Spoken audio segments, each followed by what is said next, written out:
That's secret, so keep it for you. Don't tell it to anybody, just do it. What I found is that the more senses you can evoke, the more the memory. It's not just obviously about the drink, it's all the different senses. The more you can evoke, the more you can tickle, the bigger the memory. And the more memorable, yeah.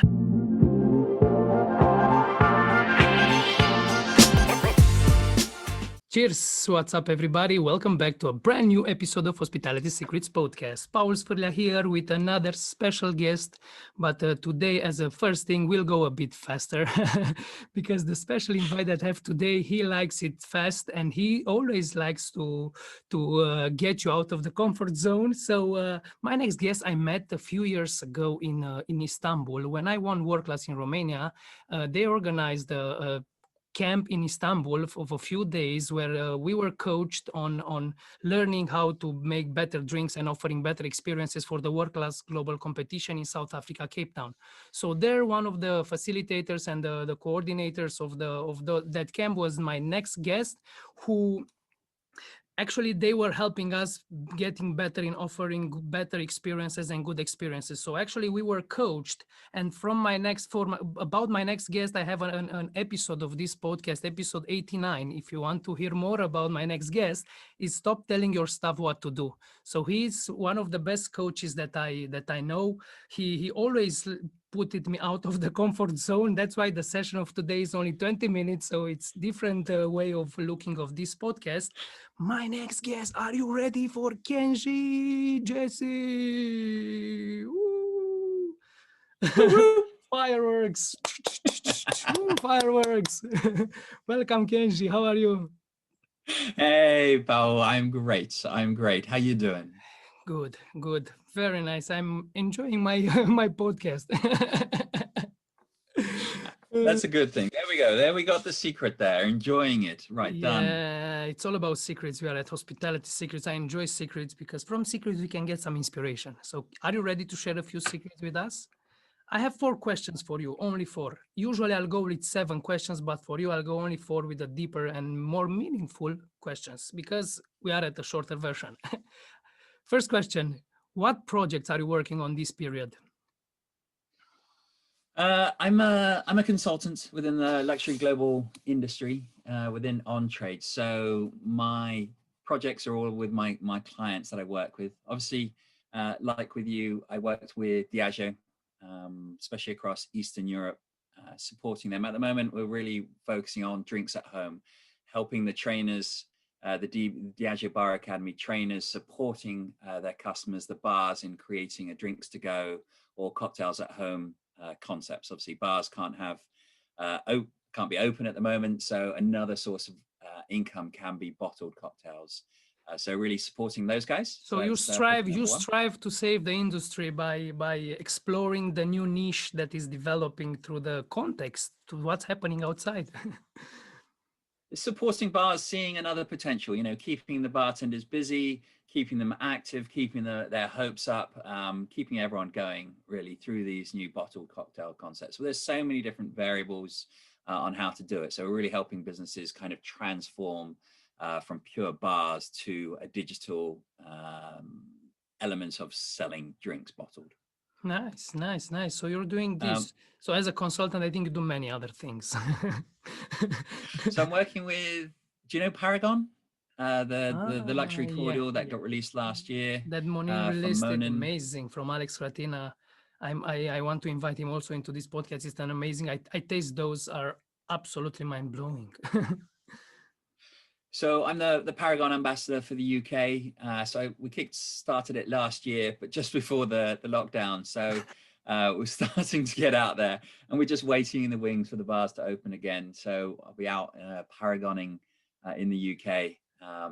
I'll be coming to Europe as well pretty soon. Nice. So if the listeners are from Europe, Paragon is coming. I also had a few examples in Romania, so I'm happy that soon will come in the Eastern European market. Yeah, designing my own bottled cocktail, strangely enough. Your own bottle? Okay. So that's another concept we're working on, keeping myself busy. So that should be in the next few months. Work with global bartending. you know, the agency run by Dan Dove. Yeah, Few of us The from around the world. superstar bartenders agency, the passionate and experienced by well-known bartenders. So yeah, we got lots of different projects and works through global bartending. So that's pretty cool. Other than that, it's all about balance and keeping busy, keeping fit. Lots of physical activities going on. I see that as work Nice. because it's all part of the balance of life, really. Yeah, it can enable you to do all the things that you want to do. Nice, nice. Exactly. I go running at night in the forest in the dark because that helps me think and get creative about all the concepts that I want to do. You know, time away Nice. from your phone and your computer and people, just So we have getting some out there. secrets here. I smell some secrets. Well, it works for me. Everyone Uh, works differently.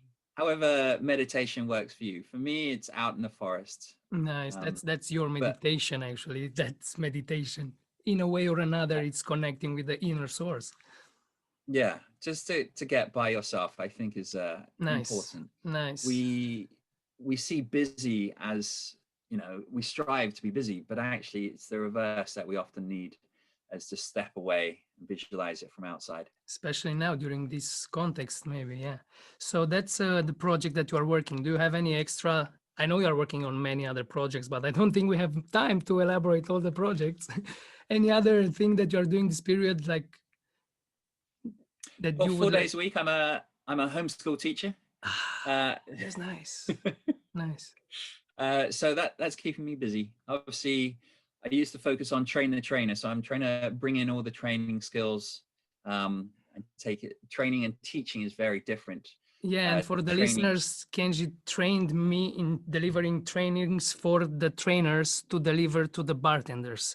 So you have to go deeper if you want to deliver perfection. You have to go a few layers deeper.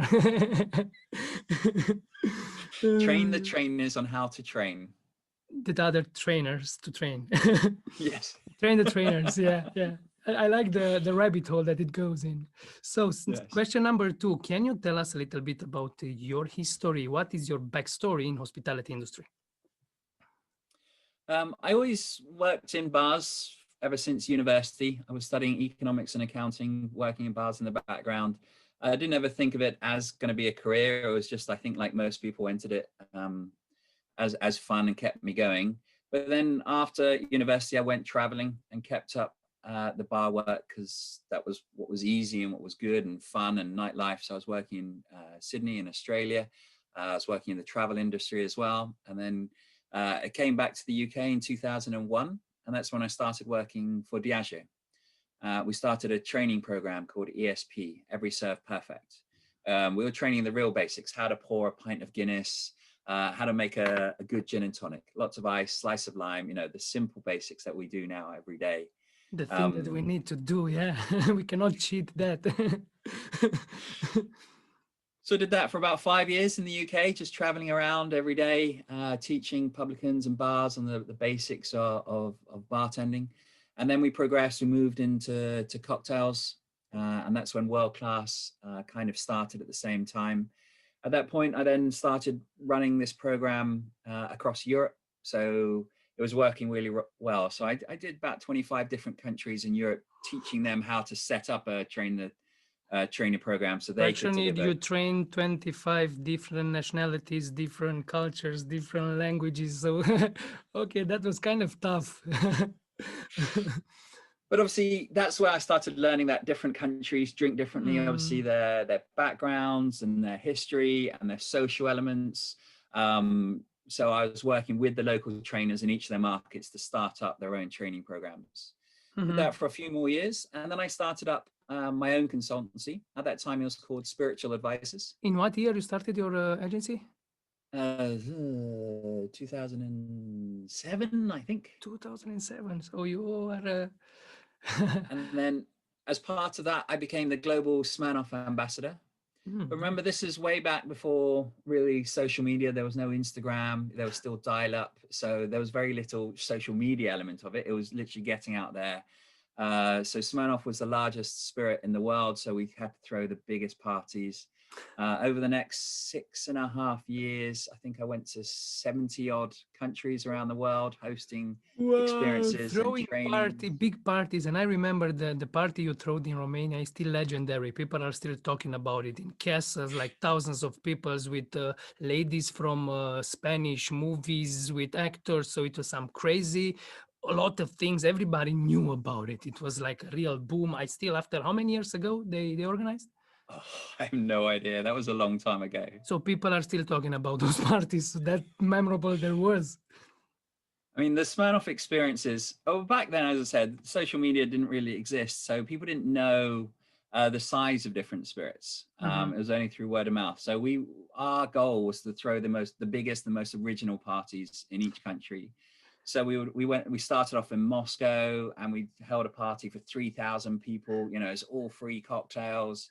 It was run on main stage. We had Faithless, but he was playing with some Kodo drummers. So it was an original act that you'll never see again. Wow. We went to Shanghai with Free drinks. I can't even imagine what that means for the never give bartenders. never give 3,000 Russians free vodka. I will say no Oh, more. wow, wow, wow. I We cannot went even to imagine. Shanghai. We went to Paris. We used Duran Duran. We went to New York, where we did a who's who of hip hop from maxi jazz um, to Nerd, to NERD, to Nas. We worked with Madonna for another New York event. We did South Africa. We went in to Johannesburg with Tiesto. I think that was about 2,500 Wow, people. so massive in all the big cities. That was a hard 2 years of working. I'm I sure that would there were say always a hard. hard, a tough, more challenging part, but it sounds very nice and fun. Well, what I got was a lot of experience, global experience, finding out about all the trainers and setting up all the training systems there and Mhm. experiences, all about experiential, waking up people's senses. I suppose Wow. there's another secret for you. What I found is that the more senses you can evoke, the more the memory. So it's not just obviously about the drink, it's about the sound, it's about the sights, it's about the heart rate that you can elevate, and all the different senses. The more you can evoke, the more you can tickle, the bigger the memory. And the more memorable, yeah, amazing. Yeah. So that's secret. So keep it for you, put it in your notebook and start doing it. But just by yourself. Don't tell it to anybody. Just do it. So So after 7 years of that, I renamed the company Nomu Consult. mm, Nomu means drink in Japanese, or I like to call it the art of drinking, because this is where I started then working in the luxury arena. mhm. So moved from Smirnoff, obviously a huge spirit, to Diageo Reserve. So working with the high-end Johnny Walkers and the Zaccapas, etc. And with work So then, class and everything that work class symbolize the luxury yes. drinking style of, yeah, there is a big need So there. I was obviously connected with world class. I went to the first, I think, 8 global world class Mm, finals. But more importantly, I was working with the global the brand ambassador, the reserve brand ambassadors from Eastern Europe. So I think there was 32 countries. I think I started with 2 brand ambassadors, and then lots more joined. I think we ended up with 22 brand ambassadors for reserve across the region. So I would go in and support their growth in each of the markets. So training the trainers now. yeah. So you step deeper in the rabbit hole. Nice, nice. So you did plenty of things, but I have like a tricky question. This is a bonus question. How would you Okay. describe your life in one sentence, like a quick one? One sentence. How would you, all your journey since you started in the hospitality industry till present, how would you describe in just one sentence? My way. I like My that way. I like that Frank Sinatra's song. You know, you get one life. If you're not having fun, then you're wasting it. So yeah, I would say my life is about balance. It's about enjoying. If you, I think you've said it many times before that if you enjoy your work, it's not really work, is it? Yeah. So you got to do what you love, and that boils down. If I was boiling it down to one word, it'll be Ikigai, which is you know that word? Yeah. I study, It, so I think this is so. it's Japanese for the meaning, your meaning of life. What gets you up in the morning? What gives you purpose? And if you have an Ikigai, if you can find that, then that is what you are. It's what you do. Nice. So this will be the title of this episode, Kenji Jesse Ichigai. Ikigai. Well, Uh, I like Japanese words. Obviously, being half Japanese, one of my companies called Nomu. Ikigai is one. Kaizen. I try and strive for Kaizen every day, which is Kaizen. it's not popping in my mind. I heard about it, It's but not knowing the meaning. I'm sure you do it. It's continuous improvement. It's always seeking understanding of what you do and seeking ongoingness. It's never complete. It's always an ongoing cycle of improvement. Never settle.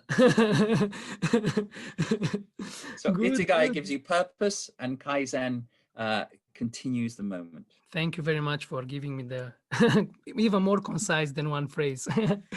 Third question. That's the core of this podcast about hospitality. So, what is hospitality for you?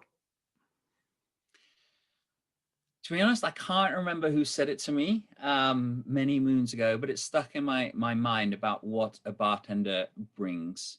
And a bartender experience, as in someone coming into a bar, they should leave happier than when they came in. And that boils down to the bartender's interaction with them. So it's not just about the drink, but in the environment, whether they're listening or talking to them or making sure that the bar is in a good place. So when someone comes into the bar, they have that experience. And when they leave, they're lighter, they're happier, they're liftier than when they leave. And that transformation of someone coming in and leaving happier, I say happier, not drunker. Is that even a word?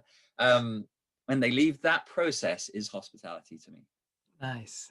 Very nice. So I think we need this in the society because this is the only place where you can actually buy a different perception, a different layer of happiness or an engagement.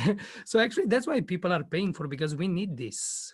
We are not machines. We cannot just work and work. We are leisure and we need to have fun and become happier. Yes. I So, mean, people have asked me many times, what does it take to be a bartender? And normally people will go down the spiel of making drinks and looking after people. But at the end of the day, a bartender is someone that cares about looking after other people.